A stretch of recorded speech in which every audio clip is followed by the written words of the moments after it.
My name's David, I'm an addict. And that no swearing thing's put me straight under pressure, hasn't it? So, do you know what? It's lovely coming here. Sort of walking here, and I know a lot of you guys. And the ones that I don't know, like, warm welcome. I'm sure you've been here for a while. Nice to meet you. And I walk in, it's kind of like walking into a family. You know, I was driving here and I was thinking about it. You know, I've had a busy day at work. I'm a pest controller. I got stung 3 times today by wasps. And it wasn't funny because it was my younger son who I sent in to get stung. And it was me that got stung 3 times. He thought it was funny. Revenge will be sweet, I tell you. So I walk in here. It's almost like home for me. You know what it is I know I belong here. You know, and that's nice because I've never really felt that I belonged anywhere, even as a kid.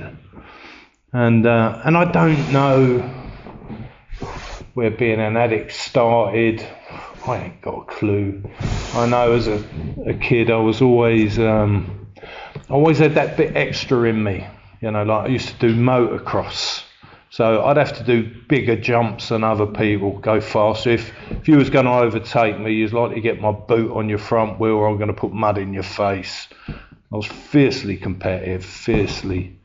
And that sort of progressed to doing stunts. Eddie Kidd was my hero.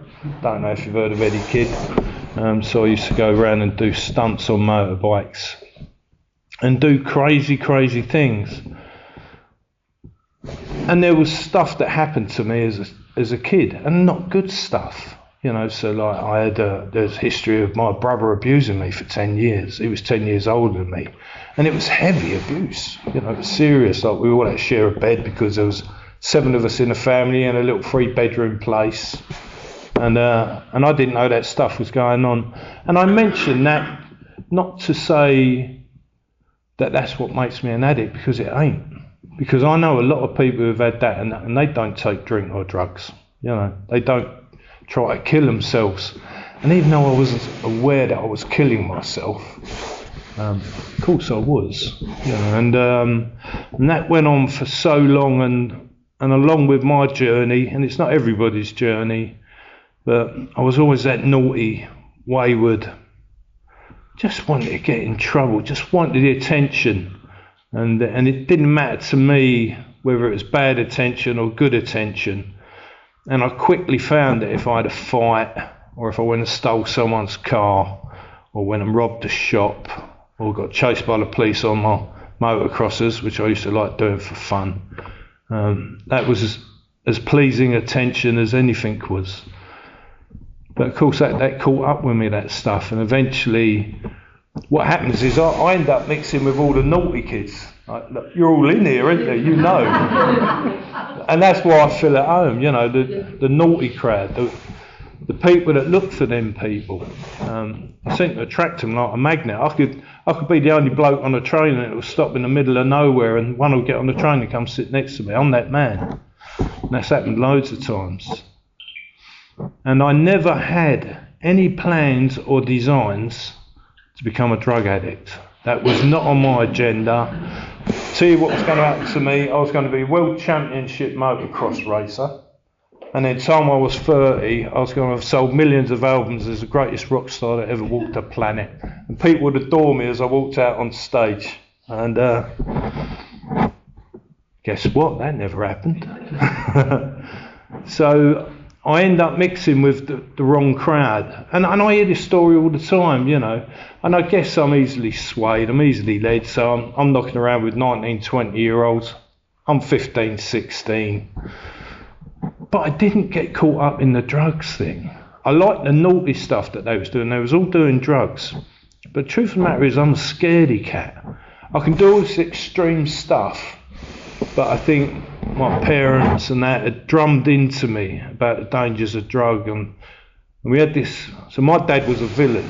I'd come home to a house full of stolen stuff every day, and he'd be a fence, he'd sell it to all the little local people. His favourite thing to steal was razor blades back in the day, because you didn't have disposables.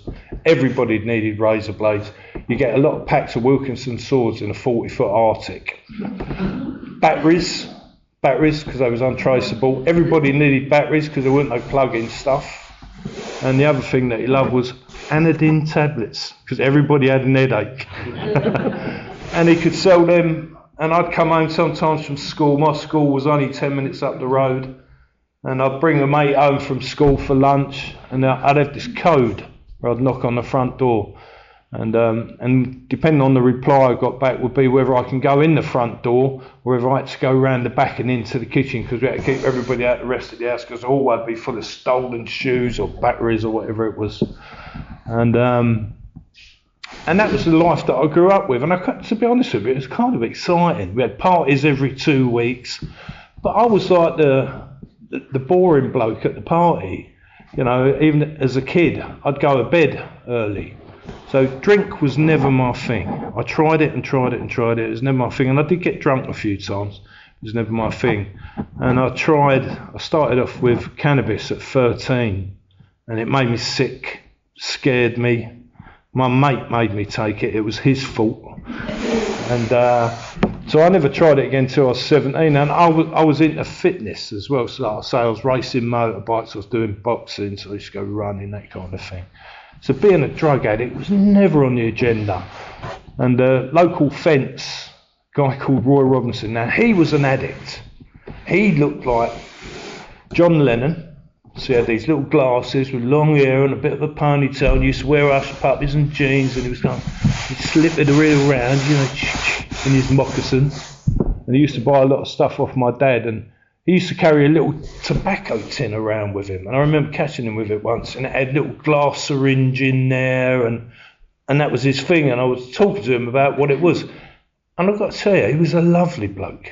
But I definitely didn't want to be Roy Robinson, you know. Like, so I had these dreams of being world champion motorbike racer and rock star until I was 30. So I had a friend, best friend who I grew up with, called Clint, lives in New Zealand now. He started dabbling with heroin. And it doesn't matter what your drug of no choice is. It doesn't matter if it's pills, powders, drink. It's all the same thing. The illness is the same thing. And he got me to have a little bit. And again, I should have known really from the beginning, because I sucked it up like an Hoover first time, and I was sick as a pig, like big banging migraine, too much, you know. So I didn't want to take it again for another couple of years. But I was still doing extreme stuff. I did have a bit of a career going on, because I got sponsored by Suzuki then. And I had an apprenticeship. But what I noticed was that instead of maybe once a month I'd go out with my pals and just get off me nut a little bit, you know, maybe have some mad magic mushrooms or something like that. It started becoming weekends, and then I lost my sponsorship. I kind of started losing my discipline, and I lost my sponsorship, and I lost the apprenticeship.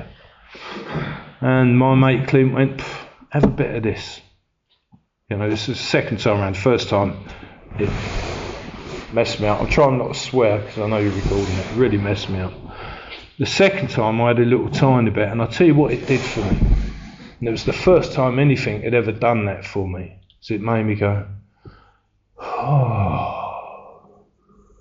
And I suddenly felt comfortable in my own skin. And it was it was a spiritual moment for me. Because I didn't realise that I hadn't been comfortable in my own skin until that point. And when I say it was like, oh, you know, like that old, I mean, some of us might remember the Ready Brek advert. All right, I know I'm a bit older than a lot of you. The old Ready Brek advert where the kid is having a Ready Brek and they get that warm glow. Oh, it was just that. It was bloody lovely. It was so nice. And I guess I was hooked from then, but I didn't realise it. I didn't understand.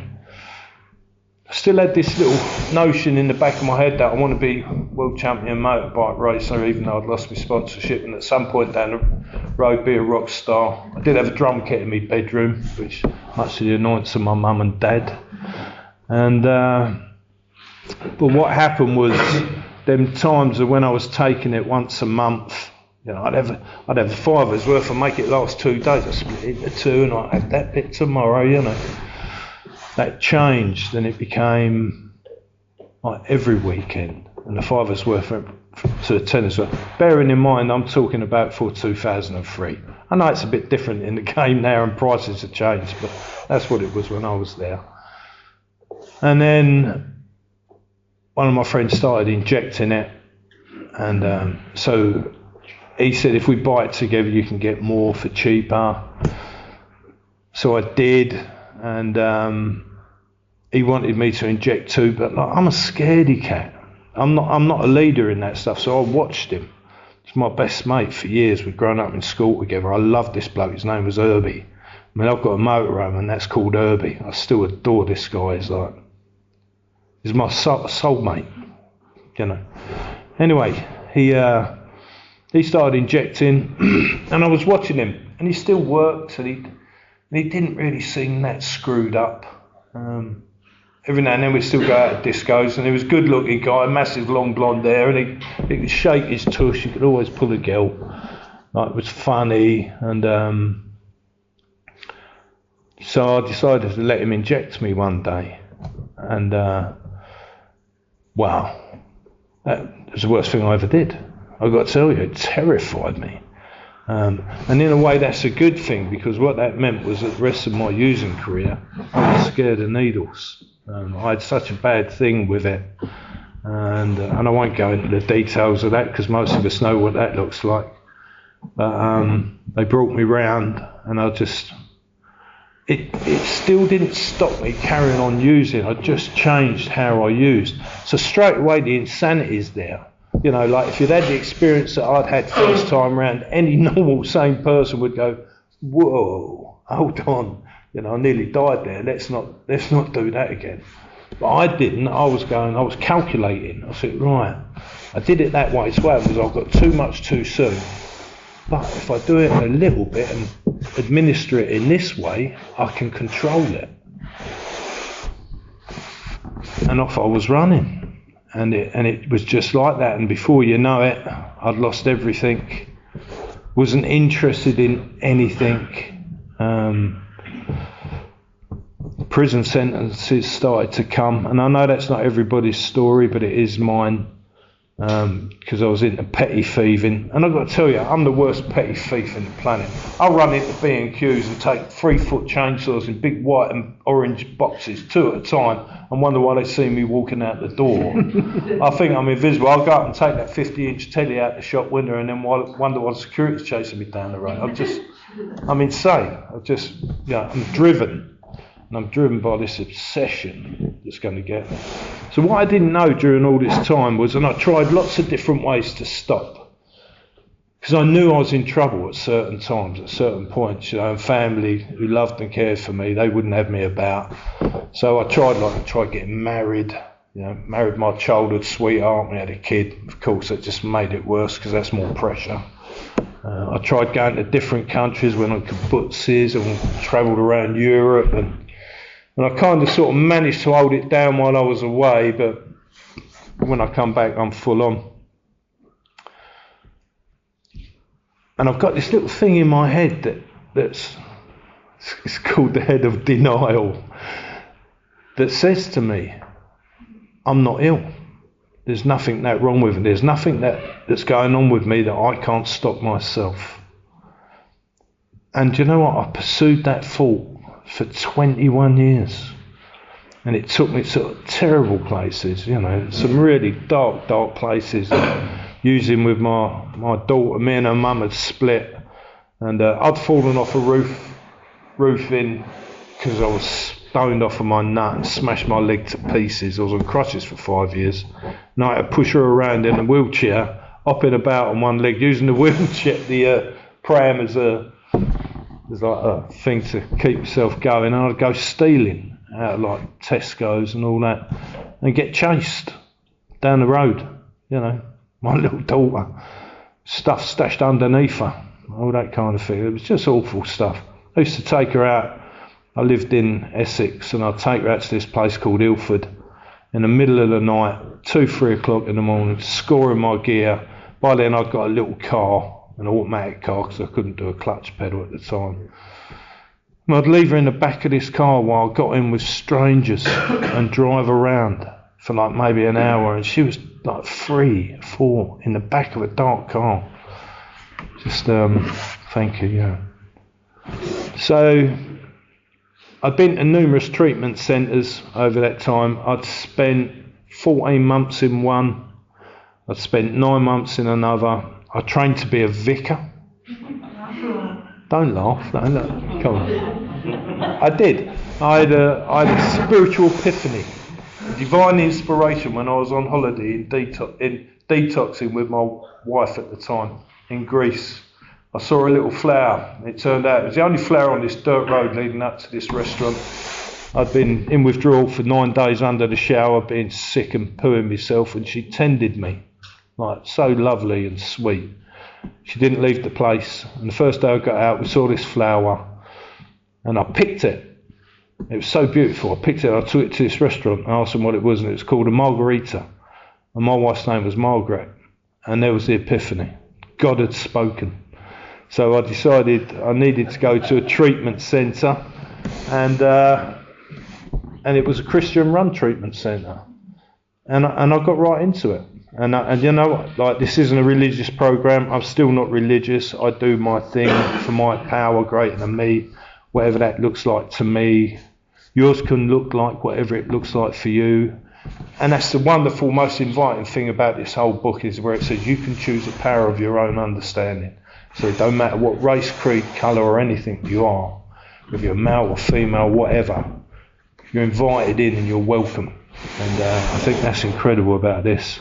So I go away to this Christian run rehab called Doveword, and I was serious, and I'd do 14 months. They're setting up a Bible school in Australia to send me. You know, I'm a star pupil, but I'm always like that. I'm really good at faking it. But what they didn't know was that me and Jesus was going down under the railway arch, and we was drinking some beer and having a spliff and talking about how wonderful life was.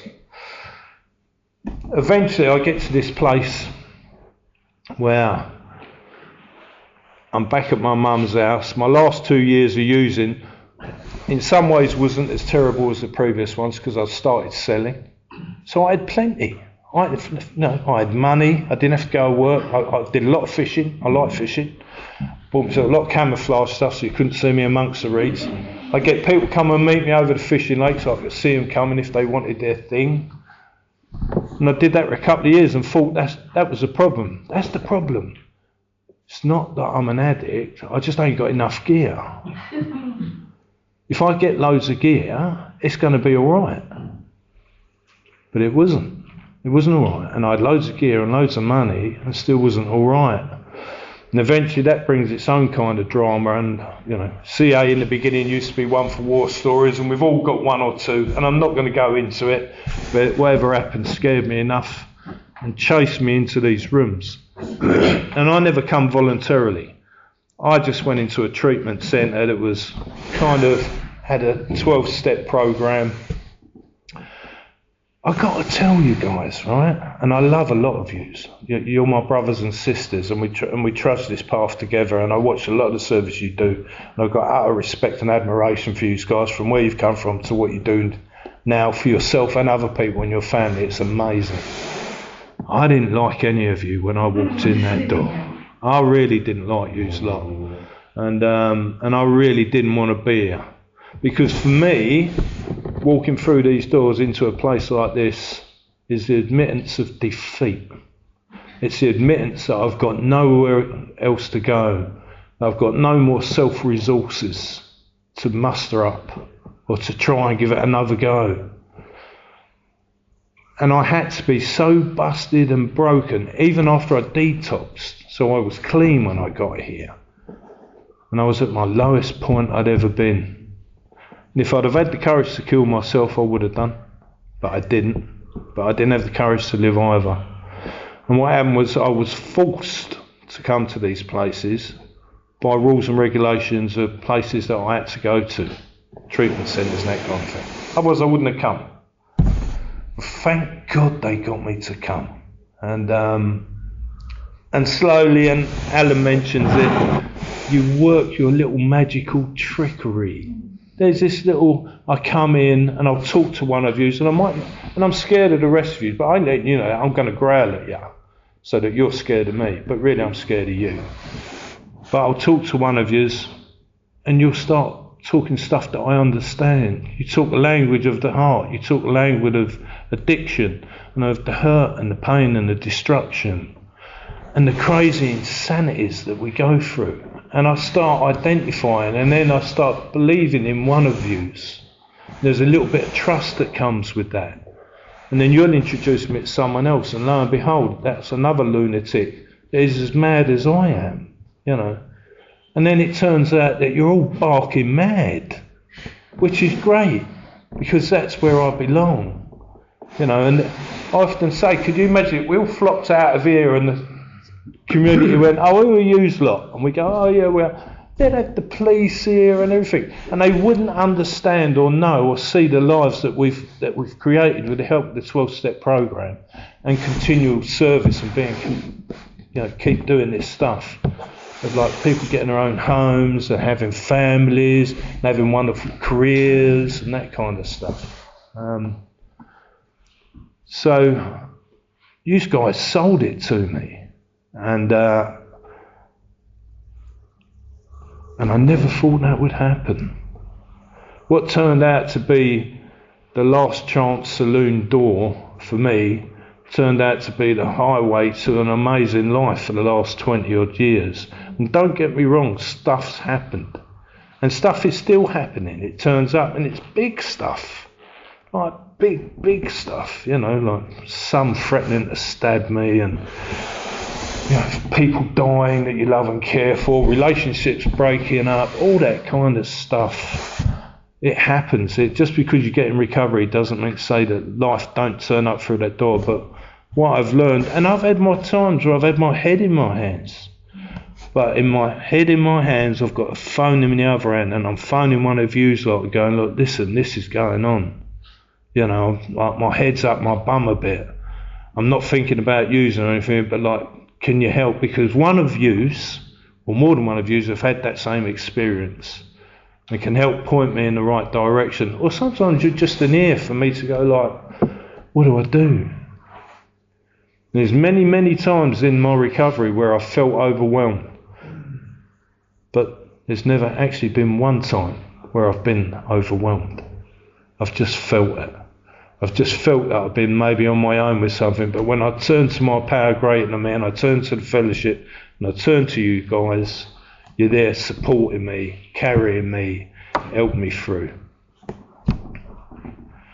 Man, I'd be a dead man without you, so thank you. Thanks, Dave.